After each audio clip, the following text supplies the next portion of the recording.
escolha de física, licenciatura, começou antes de eu saber basicamente se eu queria ser professor de física. Eu sempre quis participar, né, atuar na área de saúde. Então, eu sabia que era a área que eu queria atuar. Na verdade, eu não tinha certeza do que eu queria. Nunca tive, né? Sempre foi assim, meio o que eu quero. Porque quando você chega assim no terceiro ano do ensino médio é que começa a pressão. Vai fazer faculdade, vai fazer alguma coisa. Direito e administração são duas áreas que são assim as melhores áreas para concurso.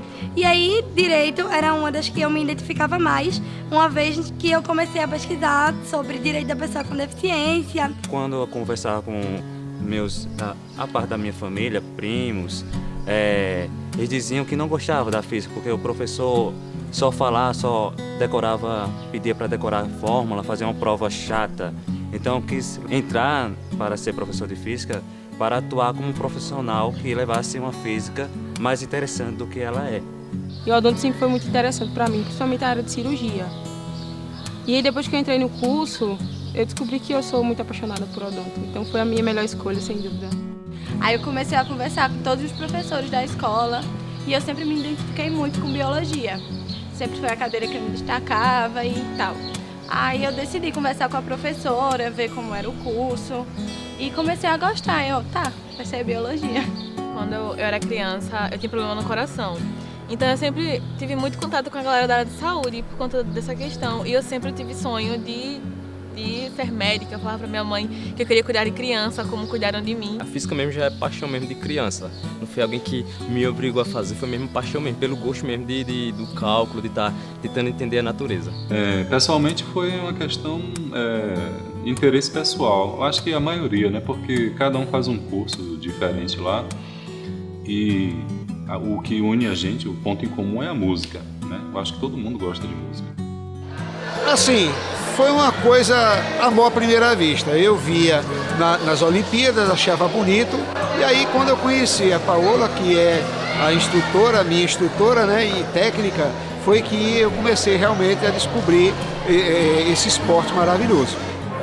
É muito legal, é muito gratificante a gente trazer o nosso esporte assim para o interior. Aqui o pessoal não conhece o esporte. Muita gente pensa que é um esporte de coisa de outro mundo e não é. O pessoal se familiariza rapidamente e quer praticar. Primeiramente, a gente faz uma pequena apresentação da gente mesmo, perguntamos os nomes dele, em que série eles estão, a idade, essas coisas. E a gente vê no momento da apresentação como é que eles estão reagindo. Se eles estão reagindo bem, se não, se a gente perceber que eles estão meio que perdidos, estão entendendo aquilo, a gente para, estão entendendo isso? Está entendendo aquilo? Se não tiver, a gente explica de um outro modo para poder entender, porque a gente não só vai mostrar para pessoas adultas, 20, 25, 40 anos, a gente vai mostrar também para crianças, que crianças vai entender de uma outra forma que um adulto também vai entender. Não, porque o cérebro deles é como se fosse uma esponja, eles aprendem muito rápido. A gente trouxe uma música achando que eles não sabiam, eles já sabiam já. E a gente ficou olhando assim pra cara do outro, caramba, esses meninos só faltam nascer falando. A música, o bom de música é que é bastante lúdico, né? Eles adoram. A gente faz um trabalho que pra gente é sério, mas eles não percebem que é sério, entendeu? Seria interessante se vocês estivessem ontem gravando lá, a gente tá ensaiando uma música sacra e é Dona Nobis Pacem. E no final eles subverteram a música e eles fazem Dona Nobis Pacem, né? Eles espirram. E aí a gente tá tendo um trabalho para poder, olha, no ensaio pode fazer isso, mas no dia da apresentação a coisa é séria, né? Não pode. Então é uma metodologia que eles adoram, a gente adora também, se diverte. E o resultado é muito palpável, né? A gente observou que existe um déficit muito grande das pessoas conhecerem essas práticas integrativas. E eu achei muito interessante trazer isso porque é um recurso terapêutico que está inserido no SUS e a população tem direito de usar. Então é importante que eles tenham conhecimento que isso existe e é importante que eles saibam como funciona. A gente pensou, meu Deus, como é que eles vão aceitar essa nova técnica, já que ninguém aqui conhece. E foi surpreendente. Eles super aceitaram, meditaram, aplicaram as sementes, sabe? e estão sempre curiosos, estão chamando mais pessoas para conhecerem a nossa oficina. Está sendo muito gratificante. A odontologia é vista muito com essa questão estética, não como uma questão social, sabe? Que deve ser. Porque o Brasil é o país que mais tem dentistas no mundo inteiro e é o país de pessoas mais desdentadas. A saúde ela precisa ir até as pessoas, principalmente as que têm baixa renda, porque a gente é muito acomodado às vezes. Dentro da própria universidade, que é o que eu acho lindo no UFPE no Quintal, é quando a gente sai da capital, a gente sai daquele centro, que é dito centro do conhecimento, e leva aquilo e retorna à sociedade aquilo que ela nos dá. Porque são essas pessoas que pagam a universidade pra gente também. Eu vejo o projeto como essa ponte, como esse transporte, assim, pra gente chegar a atingir pessoas que precisam muito dessa prevenção. A pessoa com deficiência, ela tem o direito à educação. Por isso que eu quis trazer a educação inclusiva para dormentes. Porque se na capital a gente tem uma defasagem enorme na educação inclusiva, imagina se numa cidade menor, numa cidade do sertão, numa cidade que não tem tanto apoio e estrutura quanto a capital. E poder dar essa oficina para profissionais da educação é uma coisa que, para mim, foi extremamente gratificante e eu com certeza levarei para frente. Porque na minha formação educacional, na minha formação pedagógica, muitos professores olharam para mim e disseram: olha, o governo ele não nos forneceu formação para a educação inclusiva e a gente não pode fazer nada por vocês. E muitas vezes eu fiquei, Deus dará. E ver que tem profissionais da educação realmente interessados em educação inclusiva, interessados em aprender para poder passar um bom conhecimento para os alunos com algum tipo de deficiência. Para mim, é muito gratificante saber que pessoas com deficiência visual que vão passar pelas mãos desses professores que a gente deu a oficina não vão passar pela mesma coisa que eu passei. A gente faz muita coisa, né, assim, dentro da faculdade. E poder expandir isso para outros lugares, eu acho que é essencial, não só para a minha formação, mas também para a população, porque eles vão conhecer mais sobre o que a gente faz dentro da universidade. E acho que eles veem de alguma forma, não? Eles fazem um trabalho legal, sabe? Eles querem cuidar da gente também, querem se formar para cuidar da gente também. E eu tô levando tanta experiência que eu acho que vai ser um diferencial incrível. Por exemplo, eu não vou muito no campus Recife.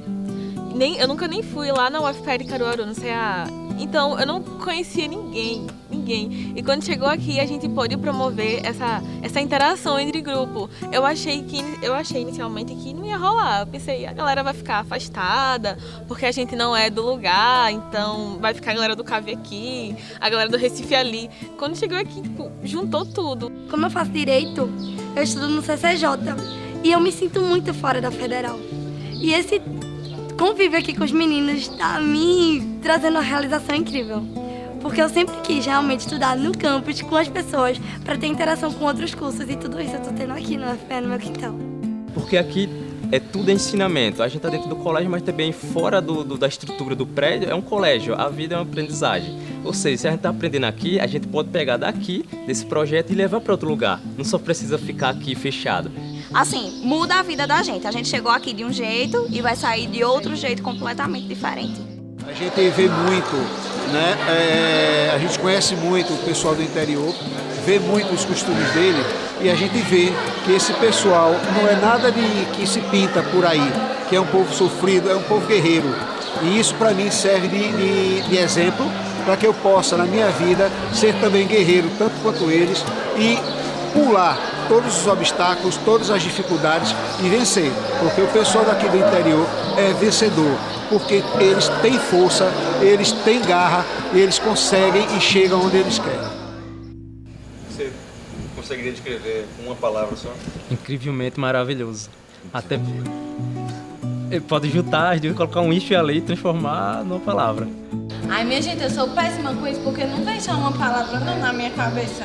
Qual é a primeira que tem na cabeça? Não sei, vem 3 ao mesmo tempo. Quais são as 3? Ai, acho que é amor, empatia, carinho. Ai, é tudo isso pra mim. Eu acho que não com uma palavra, mas com um trecho do meu escritor favorito. Ele diz que o sertão, por mais que a gente queira empurrar para trás, ele começa a rodear a gente para todos os lados e ele fica em nós.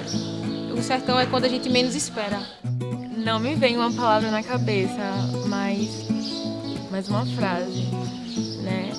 Que eu penso que todo conhecimento é rico e conhecimento tem que ser repassado e compartilhado. Nesse exato momento, desenvolvimento, tanto desenvolvimento minha quanto desenvolvimento da cidade. Intensidade. Eu vivi tudo muito intenso, do começo ao fim, eu chorei horrores. Eu acho que a minha palavra é gratidão. Eu vou sair daqui sendo cada vez mais grata pela oportunidade de estar na universidade, pela oportunidade de estar estudando enfermagem e de poder ter esse momento de experiência que eu vou poder levar para toda a minha vida e colocar e praticar dentro da minha carreira profissional. Eu usaria sucesso. Transformação, Vínculo. Entrega. emoção, reaprendizado, Humanização. Conhecimento. Altruísmo. companheirismo, troca. Crescimento. É uma fala de uma colega, ela falou no final do...